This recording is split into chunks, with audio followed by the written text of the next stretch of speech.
धर्मराजाची बीज इकडे ठम केलेला आहे. आता ठम पदाळायचं चालले. पाचाच्या हाती गुरुचा शब्द ठम पजाळी छू. पाचाच्या हाती गुरुचा शब्द ठम पजाळी छू.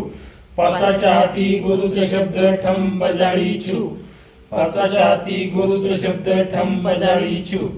पाचाच्या हाती गुरुचा शब्द ठम पजाळी छू. पदाळ ठम. कौल आंबील कौल आंबील फुरमल. झाका आता चपातीने आंबील झाकायची. आता आणि ती 3 दिवस घरात ठेवायची. 3 दिवस ठेवायची. आणि इकडं आंबील झाकली आणि इकडं नैवेद्य. कौल कौल म्हणजे गुळाचा काला, मेथीची भाजी असा नैवेद्य. अशी साजरी झाली धर्मराजाची बीज.